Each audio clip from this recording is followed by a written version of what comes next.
안녕하세요. 작가와 문학에 대해 소개하는 써니제입니다. 유익하시다면 구독과 좋아요 눌러주세요. 오늘의 문학은 문희입니다. 신라 김유신 장군에게는 보희와 문희라는 여동생이 있었습니다. 둘은 사이가 좋은 자매였지요. 어느 날 아침 보희가 안 좋은 꿈을 꾸고 인상을 찌푸리고 있었습니다. 꿈에 보희는 산에 올라갔습니다. 그런데 문득 오줌이 마려운 거예요.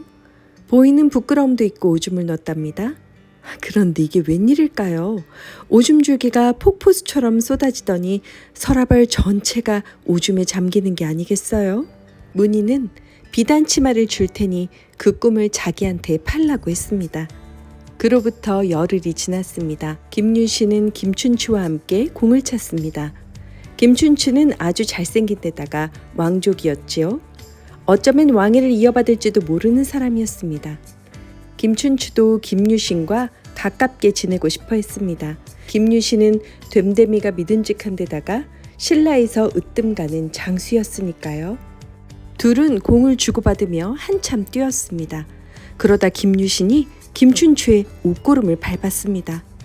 저런, 제가 큰 실수를 했습니다. 저희 집에 가셔서 옷고름을 꿰매시지요.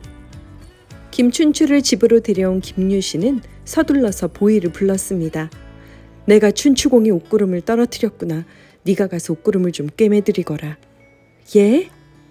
어떻게 처음 보는 남자의 옷을 꿰매라 하십니까?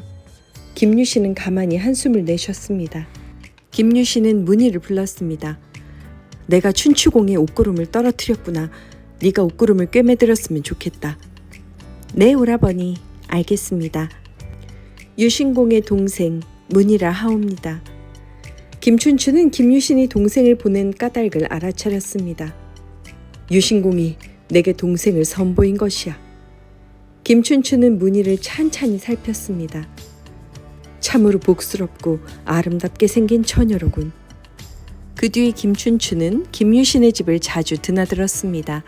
김유신이 집에 없을 때도 김춘추는 김유신의 집을 찾곤 했습니다. 김춘추와 문희는 진심으로 사랑하게 되었습니다. 얼마 뒤 문희는 김춘추의 아이를 가졌습니다. 그러던 어느 날 선덕여왕이 여러 신하들을 이끌고 남산으로 나들이를 나왔습니다.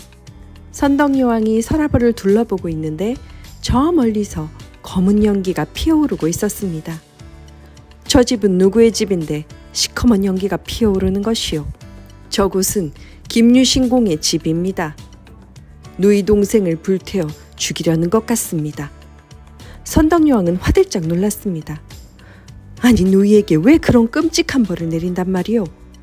김유신공의 누이 동생이 아이를 가졌는데 그 아이의 아버지가 누구인지 모른다고 합니다. 그때 선덕여왕은 김춘추의 얼굴이 벌겋게 달아오른 것을 보았습니다.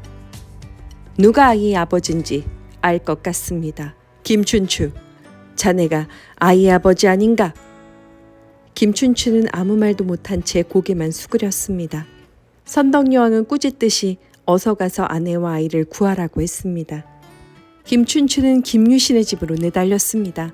그리고 멈추게 했습니다. 대왕마마의 명이오, 문희를 죽이지 마시오. 정말입니까? 김유신의 물음에 김춘추는 고개를 끄덕였습니다. 대왕마마께서 내게 아내와 아이를 구하라 하셨소. 그리고 김춘추는 눈물을 지으며 문희를 와락 끌어안았습니다. 김춘추와 문희는 혼례를 올렸습니다. 많은 사람들이 김춘추와 문희를 축하해 주었지요. 김유신 역시 너무나 기뻤습니다. 대왕마마, 정말 고맙습니다. 그 뒤 선덕여왕이 숨을 거두고 진덕여왕이 왕위에 올랐습니다. 그런데 오래지 않아 진덕여왕마저 숨을 거뒀습니다. 그러자 김춘추가 신라의 왕이 되었습니다.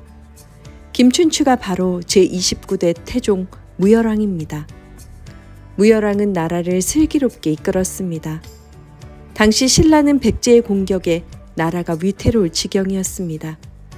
무열왕은 김유신을 비롯한 신하들의 힘을 하나로 모으고 중국 당나라와 힘을 합쳐 백제의 공격에 맞섰습니다. 결국 무열왕은 백제를 무너뜨렸습니다. 무열왕이 숨을 거두자 아들인 문무왕이 신라의 왕이 되었습니다. 문무왕은 고구려마저 무너뜨리고 삼국을 통일했습니다. 문희의 남편이 삼국 통일의 발판을 만들고 문희의 아들은 삼국 통일을 이루어낸 것입니다. 그런데 사람들은 이렇게 말하기도 한답니다. 그게 다 서라벌이 흠뻑 잠기도록 오줌을 싼 꿈 덕분이라고요.